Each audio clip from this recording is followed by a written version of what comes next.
मामा जी भी जाने कहाँ चले गए। कल केस की तारीख है और इनका कहीं आता ही पता नहीं।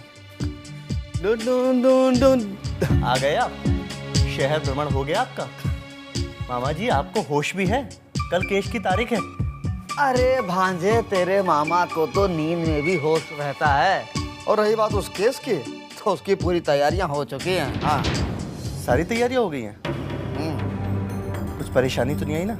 अरे भांजे, अपने सितारे आजकल बुलंदी पर हैं, बुलंदी पर, समझे? हाँ,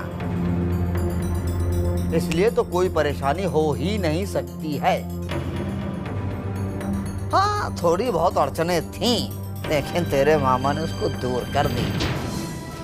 अब यूं समझ लो भांजे कि अपने सर से ये शनि की ढैया उतर गई। हाँ, ये तो बिल्कुल सही कहा मामा जी।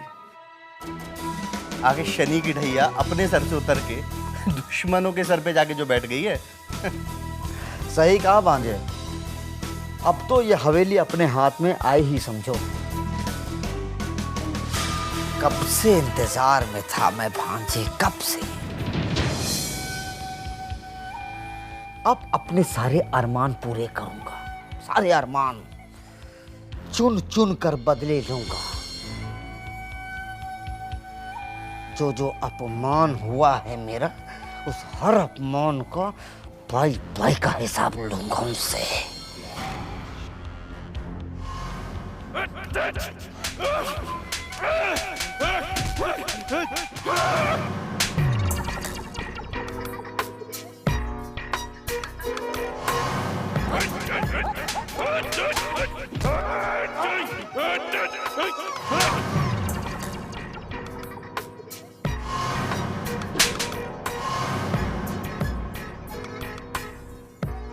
लेकिन मामा जी, अब हमें वो काम भी कर ही लेना चाहिए। वैसे भी पापा जी ने कहा था कि ये काम बिल्कुल सही समय पे हो, और मामा जी बिल्कुल सही समय आ ही गया। और अब जब सही समय आ ही गया है, तो चलो क्यों ना इस काम को कर ही लिया जाए। बहुत दिनों से अपने रिश्तेदारों से नहीं मिले, उनका हालचाल भी नहीं पूछा। हाँ हाँ भांजे, वो भी तो काम बहुत जरूरी है। लेकिन और भी कोई है, कोई है भांजे जिसका एहसान है मेरे सर पर, उसको भी उतारना है।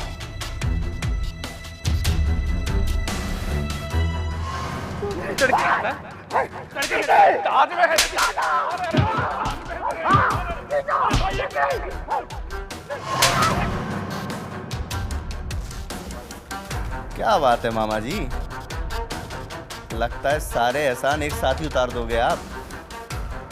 हाँ भांजे, वैसे भी बुजुर्गों ने कहा है कि कभी भी किसी का एहसान अपने सर पे ज्यादा समय तक नहीं रखना चाहिए, उतार देना चाहिए। और अब सही समय आ ही गया है। और वैसे भी तो तुम्हारा दिल इस वक्त बहुत मचल रहा होगा हवेली जाने के लिए, क्यों? मामा जी, ये तो मैं ही जानता हूँ कि मैंने कैसे अपने आप को उस हवेली में जाने से रोका हुआ है। ये जमीन जायदाद के केस तो चलते ही रहेंगे, लेकिन रिश्तेदारी नहीं भूलनी चाहिए। आखिर वाणी मेरी बहन है और राघवेन मेरे काकू सा। वो तो है भांजे, वाणी तुम्हारी बहन और राघवेंद्र काकू सा, और वो हवेली है।